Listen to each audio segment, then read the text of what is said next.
Good afternoon, everyone. I have a few opening comments to start with. As I'm sure you all are aware, NATO just in the last hour released the communique from the Vilnius Summit. I want to emphasize a few points that are contained in it. First, the alliance has made clear that Ukraine will become a member of NATO. Over the past several years, Ukraine has become increasingly interoperable and politically integrated with the alliance and has made substantial progress on its reform path. There are still conditions that Ukraine needs to fulfill, but it has made great progress, and alliance members will continue to support Ukraine's progress on remaining reforms. The alliance will be in a position to extend an invitation to Ukraine to join NATO when the alliance and allies agree that conditions are met. Second, the security of Ukraine continues to be of great importance to the alliance, and member states have agreed to a substantial package of expanded political and practical support. We have established the NATO-Ukraine Council, a new joint body where NATO members and Ukraine sit as equal members to advance political dialogue, engagement, cooperation, and Ukraine's aspirations for membership in NATO. On the security side, you have already seen new announcements from member states, and we will continue to provide additional lethal assistance to Ukraine. But in addition to the short-term assistance that we have been providing, NATO members have agreed to further develop the comprehensive assistance package into a multi-year program. That assistance will help rebuild the Ukrainian security and defense sector and transition Ukraine towards full interoperability with NATO. This assistance will help meet not just Ukraine's short-term needs as it fights to repel the Russian forces that have invaded its territory, but also its long-term security requirements. Over the coming days, members of the alliance, including, of course, President Biden, will have more to say about these agreements. But from the outset of the war in Ukraine, one of the United States' top priorities has been to defend and strengthen the NATO alliance, and we continue to take steps to do so. That, Matt? So that's it? I could go on, I'm sure. Sure, if you want to. No? Okay. All right, so just firstly, I'm curious because I don't understand what this declaration does that's any different than what was done in Bucharest in 2008, where NATO members said the exact same thing, that Ukraine and Georgia will become members of NATO once certain conditions are met. Let me, and oh yeah, sorry, go ahead. What you said is exactly the same thing as what was said, what, 17? My math is bad. 16? How many years ago was that? 2006, 17? 2008. 2008, 15? Yeah. It sounds exactly the same. I will note a number of differences. One, that we have removed the map as a step that Ukraine needs to fulfill because of the map laid out conditions and requirements for Ukraine to get membership. And so that's one thing. And now you're saying, okay, well, there's no more map, but they still have conditions that they have to meet. So what's what I was going to. And then the other thing is, what about Georgia? What I was going to say is with respect to the removal of the map, it is a recognition of the strides that Ukraine has made in the last number of years, but particularly since the beginning of the full-scale invasion in becoming increasingly interoperable and politically integrated with Ukraine. You've seen Ukrainian forces being trained by NATO states. You've seen the provision of interoperable with NATO. Interoperable with NATO. Yeah, you've seen NATO states providing well, military what specifically assistance. Are these conditions that still need to be met? So there are a number of conditions around anti-corruption, around strengthening democracy. I'm not in a position to. But all those were in the map. I would say I'm not in a position to detail them specifically, but Ukraine itself has detailed them publicly, conditions it needs to meet. And what we are making clear is that NATO members stand ready to help them meet those conditions, as we have been helping them strengthen their military. And you stood ready to help them in 2008 as well, and then Georgia was invaded, and then Crimea was annexed, and now we have this war going on. And I'm certainly not going to speak for what happened between 2008 and the beginning of the Biden administration. I will speak for the Biden administration and what our plans are and what our plans have been since the beginning of this conflict, which is to help NATO. I don't understand if you simply just take away 3 letters, MAP, map, right? And still say that there are conditions that have to be met, and you're still not giving them a definite timeline for even an invitation, much less actual membership. I don't understand how that changes anything since 2008, except that they have lost Crimea. They've lost a semi-significant portion of territory in the east. I think it's important. I think it's important that we are noting that they have made significant progress, and that we are ready to extend an invitation when conditions are met. But I do want to take a step back and say, but I also we shouldn't lose sight of the fact that they are in a war with Russia right now. There is losing sight of that. No, I just say, as the president made clear, there is an important reason why they are not becoming a member of NATO right now, because it would instantly put the United States in a shooting war with Russia. The idea that, and you've seen President Zelensky, he was not happy about this morning. You've seen his comments. But the idea that NATO is giving some gift to Ukraine here, I don't get, because it seems to me the same gift that was given in 2008, which then ended up with Georgia losing Abkhazia and South Ossetia, and Ukraine losing Crimea and parts of the Donbass. So I don't understand that. So, and then the other thing I just wanted to ask you was, well, what about Georgia and all this? Are they just the forgotten? I don't have any updates with respect to Georgia, but I do want to say one more thing about Ukraine, which is I certainly wouldn't describe this as a gift at all. We are making these commitments to Ukraine because Ukraine itself has shown that it has made important reforms. And I will add, though, there has made important democracy reforms. It has made important reforms to its military. You just said that they needed to do more. And both of those things can be true. Okay. They've made important reforms, and there are still steps. Just one second, Said, that they need to take. But I think the other point that I don't want to be lost is that the question around NATO membership itself is not the only important thing coming out of this summit. Can never lose sight, this is what I started to say a minute ago, that they are in a war with Russia, and we continue to provide them the security assistance they need to help them win that war. That is job number one, more important than anything else. Job number two is to provide them with the long-term security assistance so they can rebuild their defense sector to provide a long-term deterrent effect. And then as part of that, we are going to continue discussions with them about meeting the reforms that we believe they need to accept. And not just we, the United States, but all NATO members believe they need to make to become a full member. I just want clarification. The president said that as long as there's war, Ukraine is not going to become a member as long as the war is going on. What if the war goes on for another 10 years or 12 years? I mean, wars, recent wars have gone on for a very long time. I do not want to get into hypotheticals about how long this war may or may not take. Our goal continues to be, as it has been from the beginning, to supply Ukraine with the security assistance it needs to win this war as quickly as possible, as well as to continue to hold Russia accountable for its actions. Yeah. A couple of points, Matt. Just to go back to your exchange with Matt, you said that the whole point about war with Russia, we're talking about invitation. Invitation is not Article 5, is it? I'm sorry? We're talking about lack of invitation. My point is it would not be appropriate to admit Ukraine at this time to NATO while it's in a war. That would then mean the United States would be in a war with Russia, something President Biden has made clear from the outset would not happen under his leadership. I get that, fair point. But there's a difference between admitting and putting together a timetable. Ukrainians are unhappy.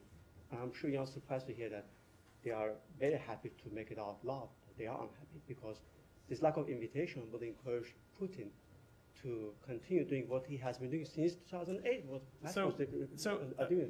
A few things to that. One thing I would say is that we have always understood why President Zelensky and other members of the Ukrainian government and other members of the Ukrainian public make the requests to the United States and to NATO and to other countries that they do.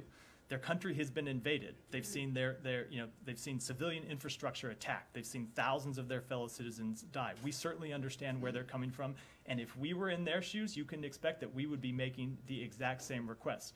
We still, as the United States and as a member of NATO, have the responsibility to make appropriate decisions on behalf of the United States, and of course, NATO as an alliance, 31, soon to be 32 members have the responsibility to make appropriate decisions on behalf of the alliance. So with respect to whatever calculation Vladimir Putin might make, he only has to look at the security assistance we have already provided to Ukraine to help deter Russian attacks, security assistance that they have put to great use on the battlefield.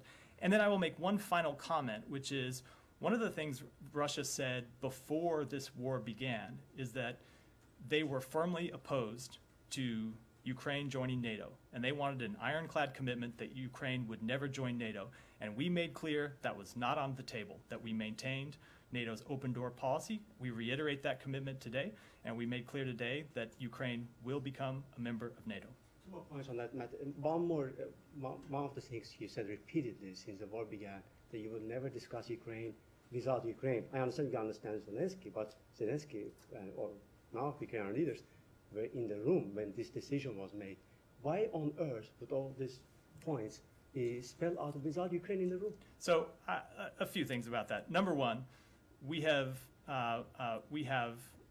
extensive ongoing conversations with President Zelensky and other members of the Ukrainian government.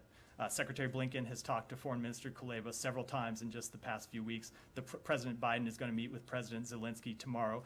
Other members of NATO countries have met with President Zelensky both in Kyiv and in their own capitals. We will continue to have conversations. We are well aware of the requests that Ukraine has, both bilaterally to the United States, and I won't speak on behalf of other members, but I'm quite certain that they're clear of the requests Ukraine has for them and the requests that it has for NATO.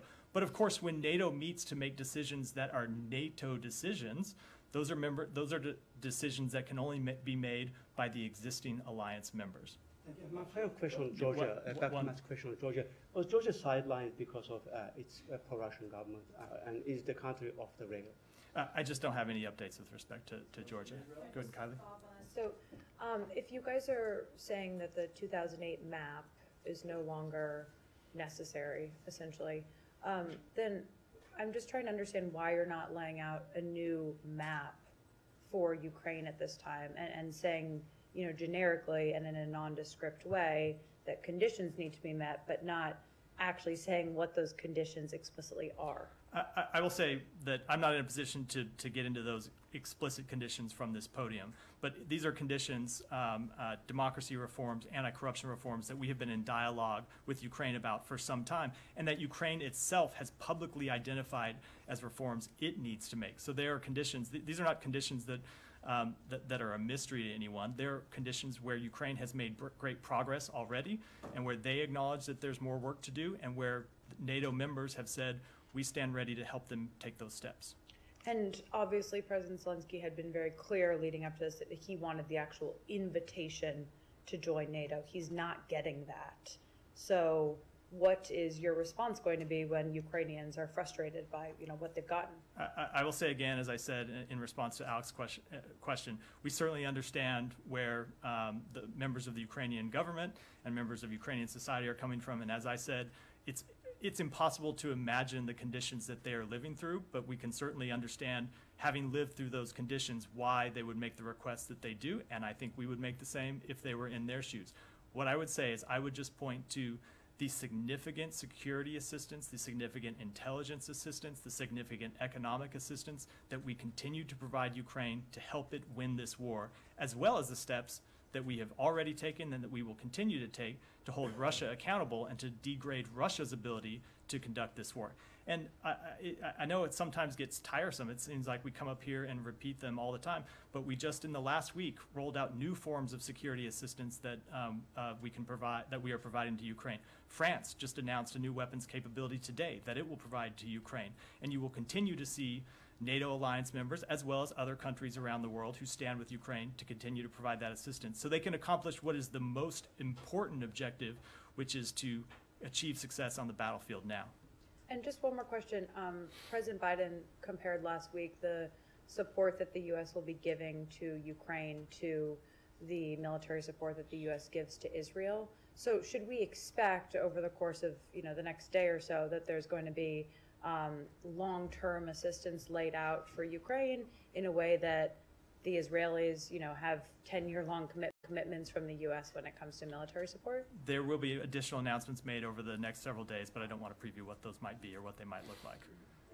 Anything else on Russia? Russia? Yeah, go ahead. Yes, okay, well, first I want to, the Israel question, I know that most It's of you not probably. Russia. No, first of all, you probably. I will definitely come to you on it. Okay, this is about Russia, but many of you probably know about Russia has a diplomatic relationship with Israel, but there's a backdrop to the issues. I want to ask about the Israel question brought up about Yunin, that city yesterday, about terrorists in Yunin attacking Israelis and Israelis' right to defend itself.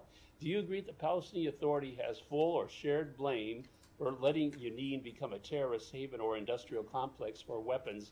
And will you agree to discontinue aid to the Palestinian Authority as well as to the UN agencies UNRWA and UNESCO if they don't abolish their anti-Israel policies? And the next question is regarding Russia and Vilnius trip. First of all, let me just say I at least somewhat respect your ability to describe that as a Russia question, because Israel has diplomatic relations with Russia. That was artfully done. So do you. So do we, exactly. Second, I will say I don't have anything to add to my comments yesterday, which is we obviously support Israel's right to defend itself. What's the Okay, about Vilnius trip. President Biden was in Vilnius. I was wanting to know about, Russia in the past actually desecrated the Jewish cemetery in Vilnius, Lithuania. Did President Biden address that issue, the desecration of the Jewish cemetery there? And did he make a statement about fully supporting the restoration of that Jewish cemetery as laid out and described in the website savevilna.org? Obviously, we would oppose the desecration of any cemetery. I don't have any specific readout of the president's meetings to make. I'm happy to move to other topics. What's that? I'm moving to another region. Let me just check the room before we do. To another region, can we stay in the same region? If you want to stay on Ukraine, go ahead. You stay on your. We'll definitely come back to you. Yeah. What's the latest U.S. assessment as to Russia's strategic nuclear weapons and if they've been moved to Belarus or not? I will say that we continue to actively monitor reports of the Russia-Belarus arrangement to ensure that Russia maintains control of its weapons in the event of any deployment to Belarus and upholds its obligations under the Treaty on the Non-Proliferation of Nuclear Weapons. We will be paying close attention to any deviation by Russia. But I will add that we have not seen any reason to adjust our own nuclear posture, nor any indication Russia is preparing to use a nuclear weapon. And President Putin said a few weeks ago that the facilities in Belarus where they were planning to move those tactical nukes would be completed by July 7th or July 8th. We talked to U.S. officials who said that construction hadn't been completed. Is the latest assessment that those spots are still not ready for the tactical nukes, or what can you say on that? I am not going to speak with any level of specificity to those reports or to the question of deployment of nuclear weapons, other than to say that we continue to actively monitor the reports and believe it is imperative that Russia ensure it maintains full control of its weapons. Are you more concerned now that they might actually be moving those weapons than you were, say, a month ago? I would just answer that question by noting that we have not changed our nuclear posture. Right, but U.S. officials have said that, moving the nukes to Belarus wouldn't necessarily trigger a change in the nuclear posture. So that doesn't answer the question as to if you're more concerned now that they would be moving them. Yeah, I don't want to speak to whether we are more concerned or less concerned or equally concerned, other than to say that we continue to monitor the situation. I will say that, as we've said before, we do believe that it is another example of Lukashenko making irresponsible and provocative choices to cede even more control over Belarus to the Kremlin than he already has. Any Russia, I will come to Russia, go ahead. I do Ukraine. President Zelensky want to rather weapons from South Korea.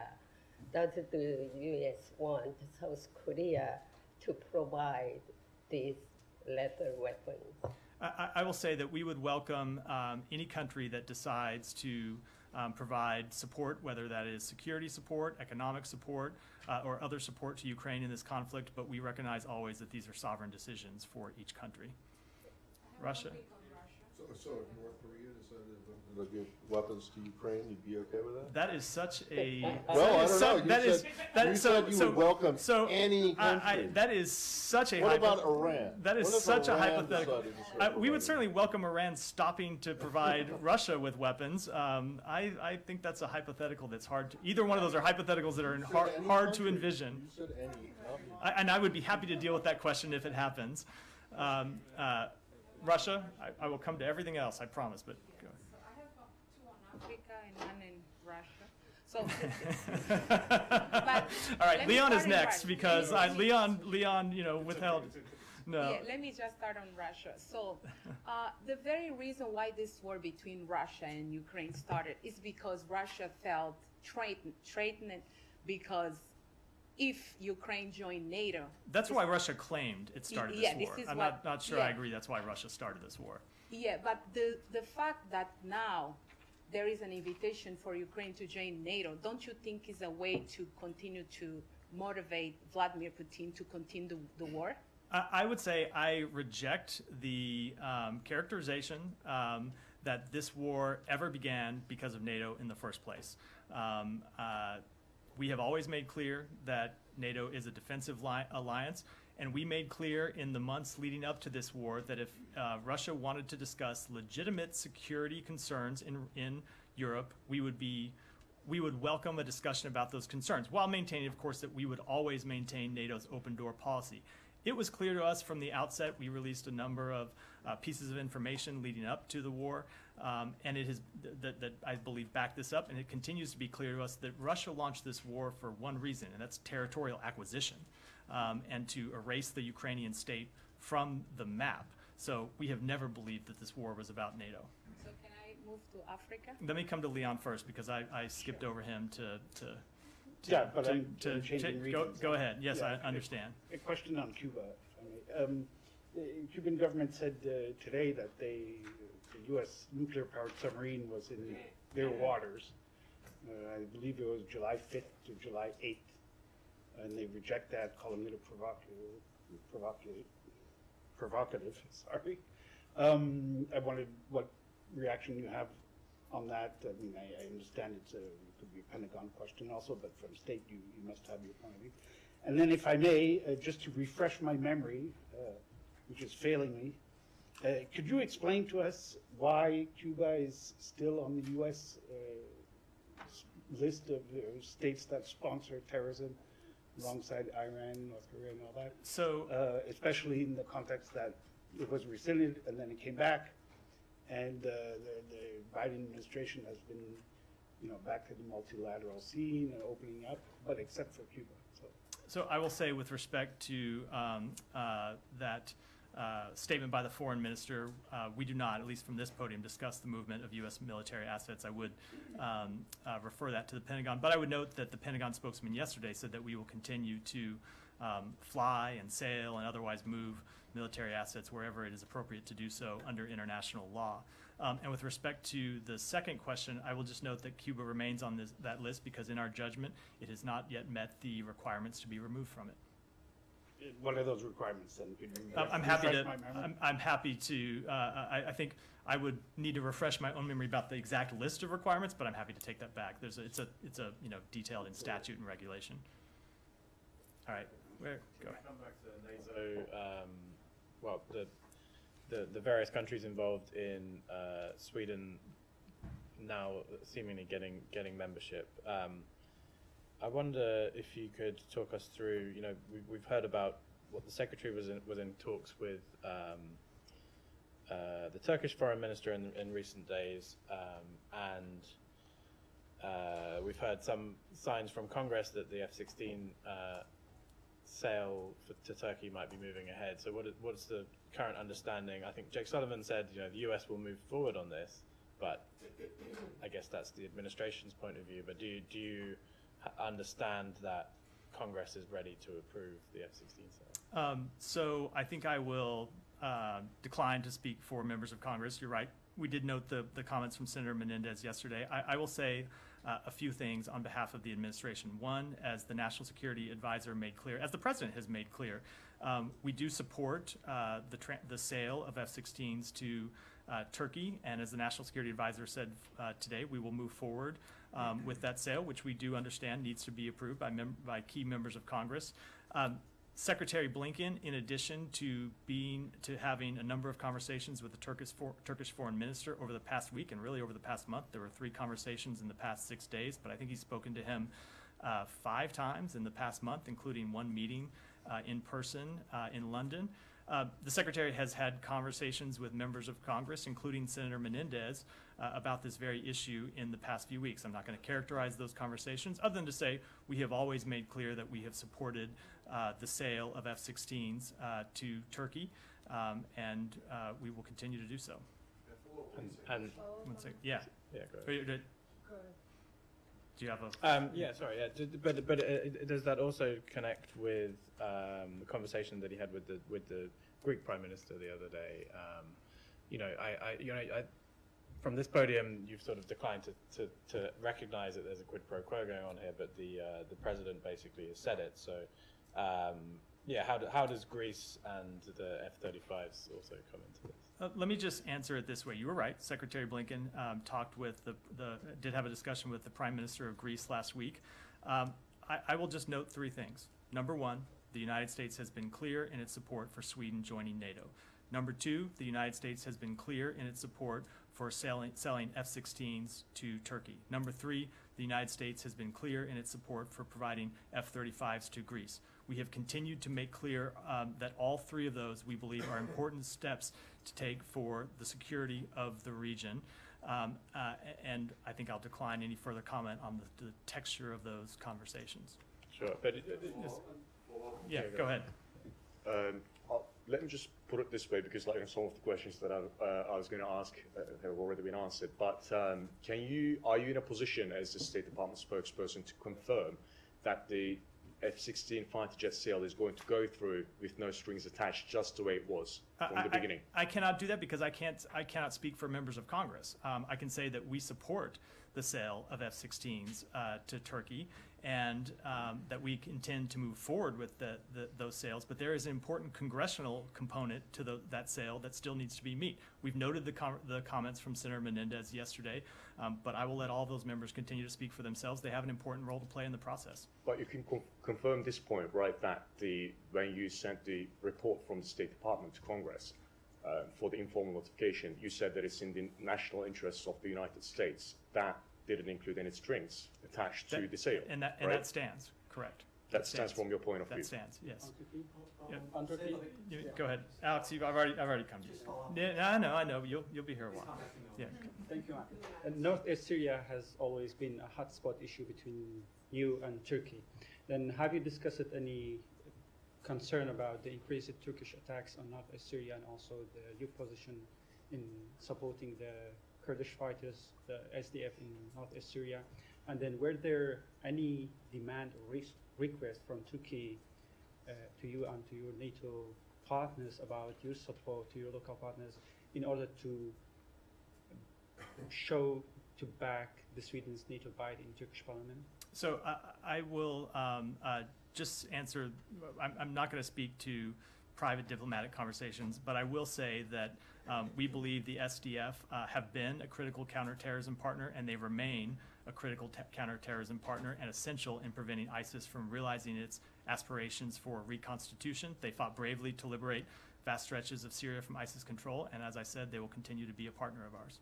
Has Turkey pushed any demands regarding? I'm not going to speak for Turkey. And that's a request for them. Today, the Turkish warplanes heavily bombarded the mountains in the heart of the Iraqi Kurdistan, and then this incited panic and fright in the residence area by this bombardment. What's your comment on this bombardment by the Turkish warplanes in the Kurdistan region of Iraq? And then, do you have any sort of engagement between Ankara and Baghdad about this long-time issue? Let me take that one back. And then one last question. Do you have any comments about Elizabeth Turskiv, the PhD candidate and also the Russian and Israeli researcher who disappeared in Iraq months ago, and now the Senate Foreign Relations accusing Iran that kidnapped this? Let me take that one back as well. Thank you. On Syria? I'm going to come to somebody else. Yeah. Sorry. Are there any specific commitments that Turkey could make regarding its, activity in the region that you believe could assuage Senator Menendez's concerns about what Turkey has historically been doing there? I will say it has been 17 years since I was a spokesman for Senator Menendez, and I don't think I am qualified to take on that responsibility now. Saeed. Since we are in the region, I'll come to you next. I'm going to move to the Palestinian. Yeah, I know. I don't like to admit that either. It makes me sound as old as I actually. Longer ago than the Bucharest. It makes me sound as old as I actually am. Go ahead, Okay, Saeed. we'll move to the Palestinian issue. Although, I can't resist the temptation to wonder out loud how Sweden, that has had 200 years of peace and prosperity as a result of neutrality, is better off joining a military alliance. Just to note. So I want to ask on the Palestinian issue. Today, the Israeli occupation forces removed a Palestinian family from their home in which they have lived for decades, probably as long as the state has been there. I wonder if you have, first of all, are you aware of the story, the Sub-Lebanon family in East Jerusalem? I have seen that story. I don't have a specific comment on it. Okay, would you care to look into it and maybe you Sure. can have a comment on it? Okay, the other thing is the destruction of, the Masafer Yatta area that the Israeli occupation forces is turning into a free fire zone. Have any comment on that? They're depopulating the villages, as a matter of fact, to create a free fire zone? I think practice fire zone, whatever they call it. I think I will say, as I've said before, it is critical for Israel and the Palestinian Authority to refrain from unilateral steps that exacerbate tensions and undercut efforts to advance a negotiated two-state solution. That includes the demolitions of homes and evictions of families from where they have lived for generations in the West Bank. But the Palestinian Authority, has no say-so on this matter. Only Israel. Why can't you address yourself to Israel? I think I just did. All right. Yeah, go ahead. Thanks, Matt. I want to follow up on my question yesterday regarding Special Envoy Rob Malley. Has the State Department, or will the State Department, meet the deadline set by House Foreign Affairs Committee Chairman to turn over information on the Special Envoy's situation? We will be responding to the committee today.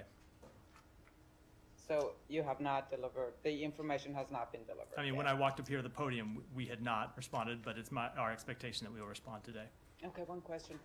The day that the news broke about his situation, and you also yourself noted here that he was on leave, he told some media that he expects the situation to be resolved favorably and soon. Is that the general expectation and feeling sense here at the State Department? I don't think it would be appropriate for me to speak to that at all. I will just note, as we've said before, that Rob Malley is on leave and Abram Paley is leading the department's work in this area, and I'm really limited in what more I can say about the matter. Follow up on that? Yeah, go ahead.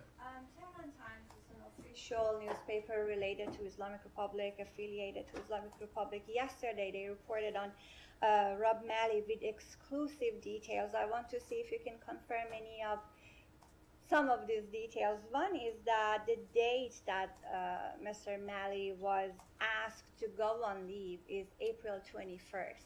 Can you confirm that?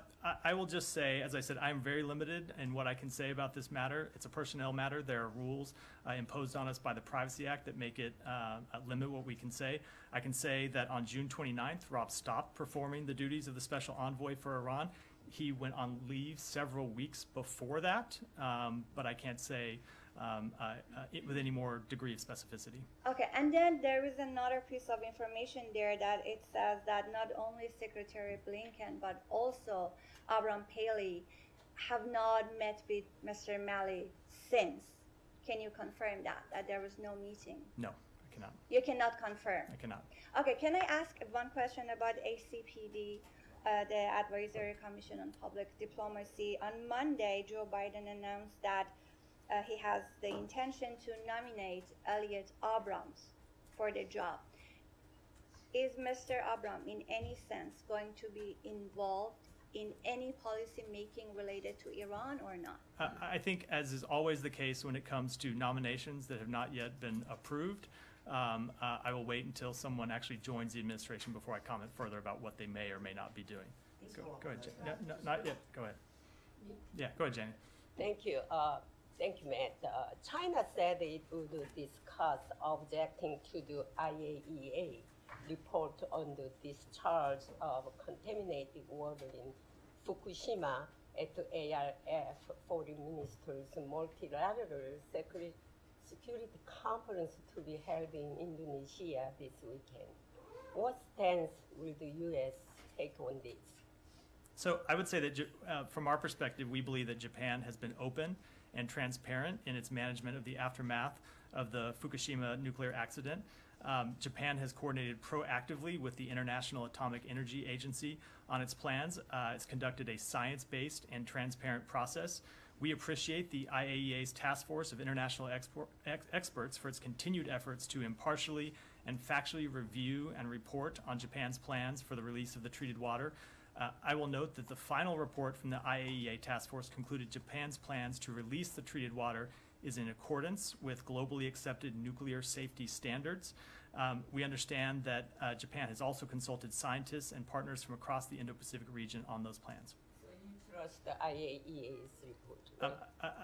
I would again note that the IAEA are the relevant experts in this area, and they have issued a report that concluded that Japan's plans were in accordance with global safety standards. On North Korea continues to threaten to shoot down U.S. reconnaissance activities following yesterday. How are you preparing for North Korea's accidental actions?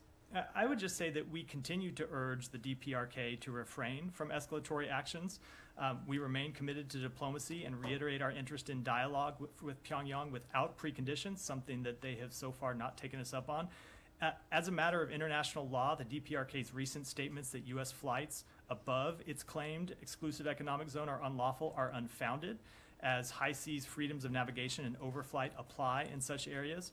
And for additional comment, I would refer you to the Department of Defense. Go ahead. Yeah. Thank you so much. Jahan from Airway News TV Pakistan.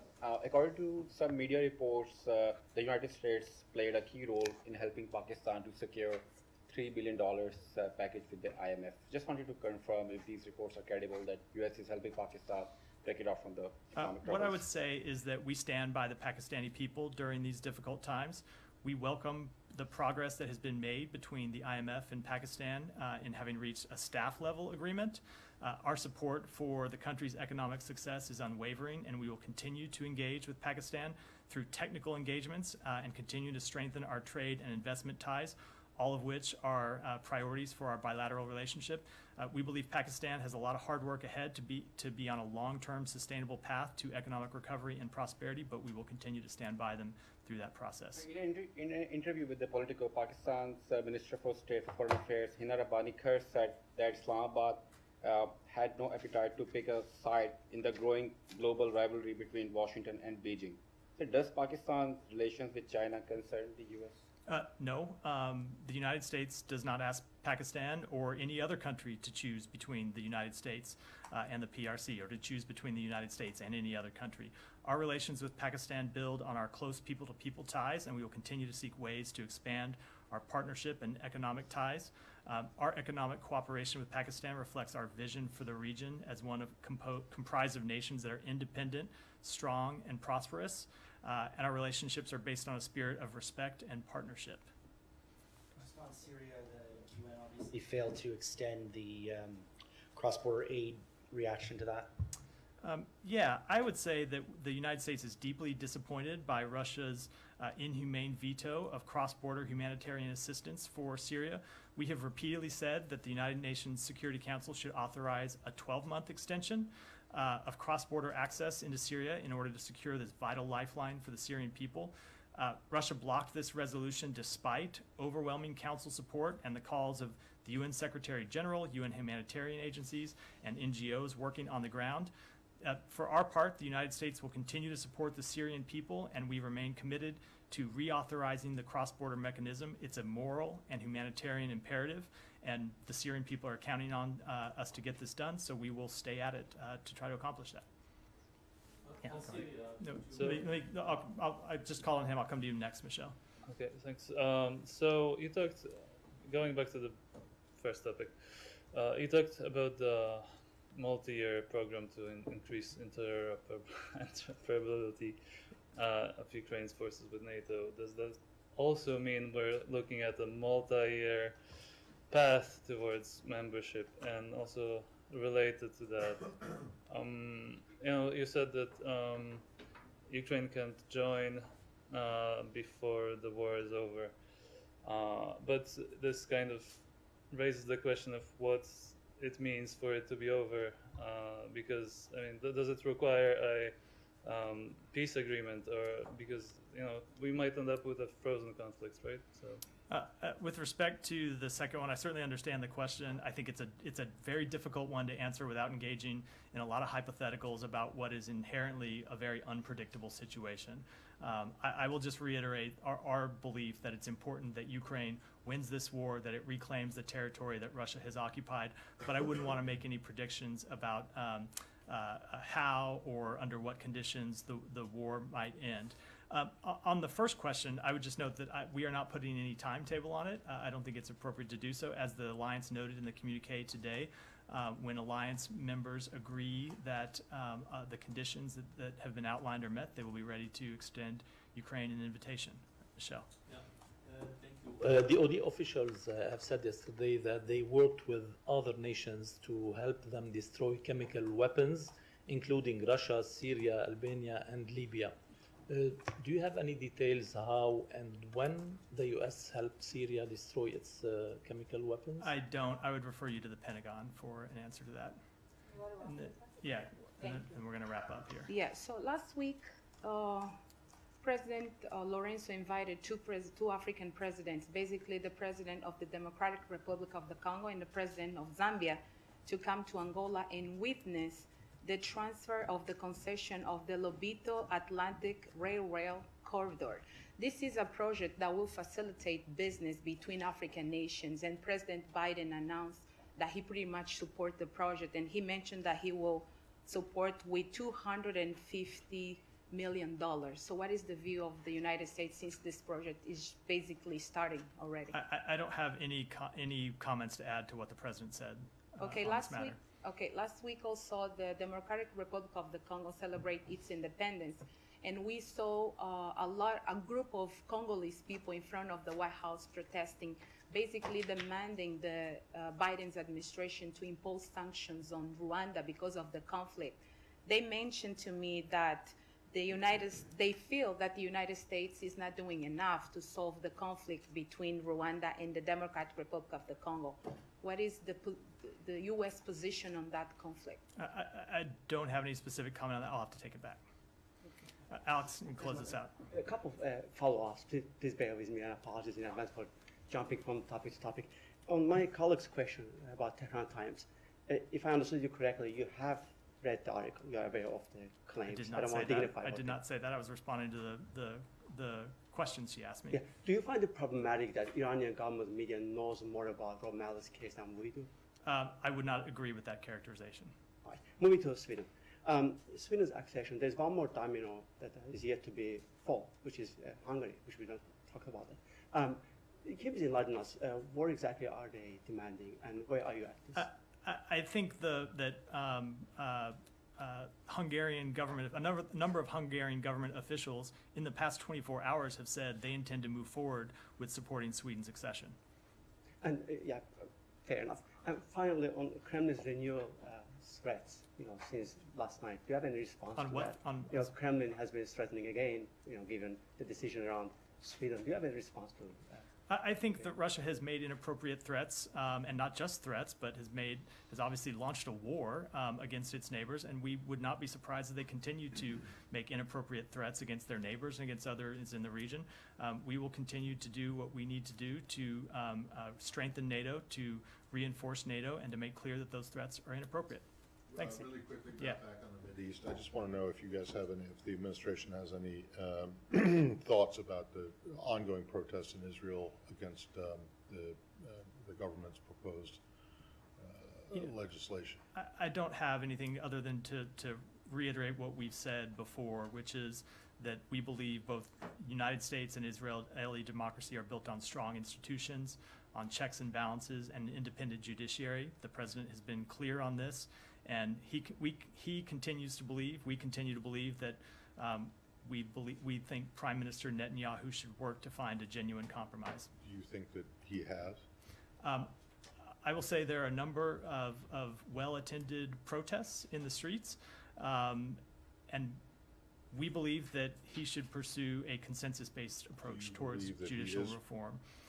Do you believe that he is pursuing a consensus-based judicial reform? I'm not going to speak to that specifically, other than to say that we believe a consensus-based approach is what is required here. Let me put it this way then. Do you think that these protests in the streets would be happening if he was pursuing a consensus-based I'm not going to comment on that, other than to say that the question answers itself. The question answers itself.